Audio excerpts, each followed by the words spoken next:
Hi everyone, thanks for coming to my presentation, Non-Traditional Grading, an Ecological Research Perspective.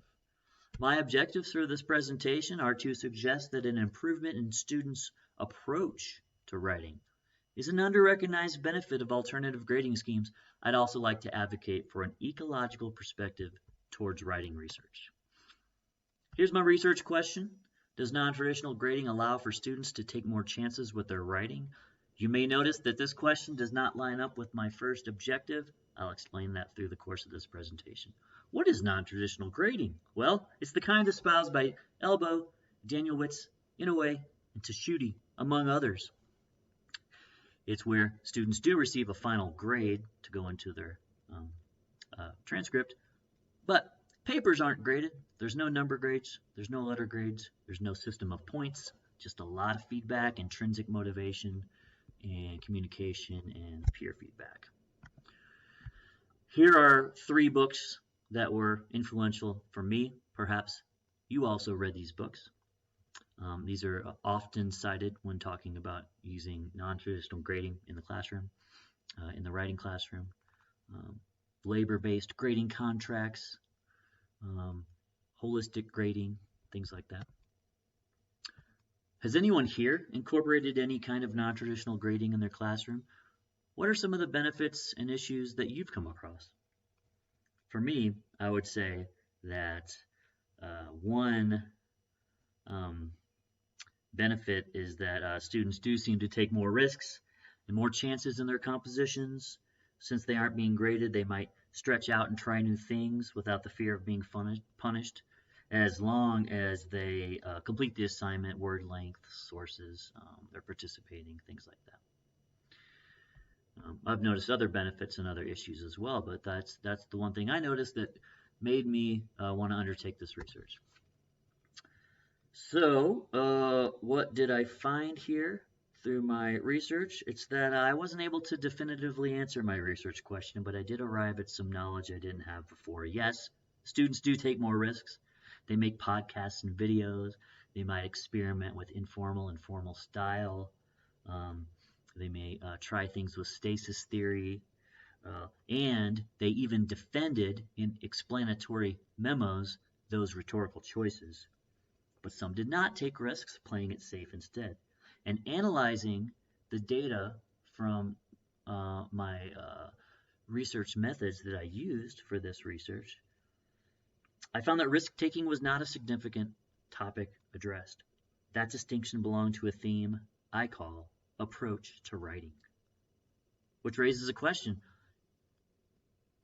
If I was looking for risk-taking and found something else instead, was my research a failure, not according to an ecological epistemology? It's not.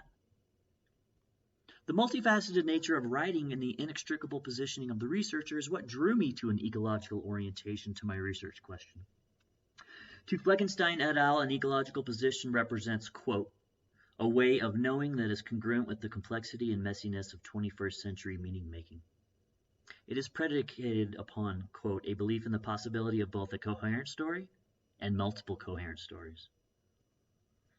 The authors state that, quote, ecology is predicated on the belief that biological and social worlds are jointly composed of a network of organisms and environments that are interdependent, diverse, and responsive to feedback. Since ecological research acknowledges the relationships inherent in writing, the researcher himself, this guy, becomes imbricated in the ecology. That means he cannot separate himself from the subject under scrutiny. In the case of the present study, researching alternative grading schemes for writing means widening the circle beyond just the classroom to include other factors in the environment, including the researcher himself. What this meant for my study was that I could allow for the possibility that my initial research question may be partially discarded in favor of where the data was taking me. To not honor where the data was taking me would be, in my opinion, my own attempt at forcing the data into my own preconceived notions, bias, and desire. I used pretty traditional methods. I had a survey, which turned out to be a failed survey, qualitative memo writing, and pre-coding theming and analysis, similar to what Johnny Saldana advocates for in his text on social science research. I conducted this research with students in an advanced composition course at a Rocky Mountain area of the United States University of about 33,000 students, mostly white. And I administered this in 2 of my sections. I used SurveyMonkey, and these were the questions that I asked students in my survey.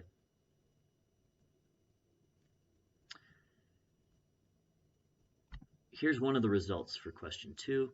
It's pretty similar to all of the results. A lot of strongly agrees and agrees. People seem to like the grading format. They seem to like the fact that it did allow for risk-taking and taking chances.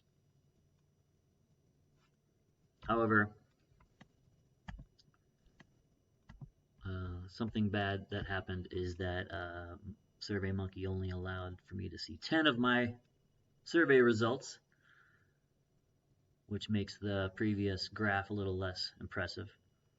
But what I had to do was pivot and think of a different way to think of a new method to use. And so I chose to ask students these questions, and they wrote the answers in writing.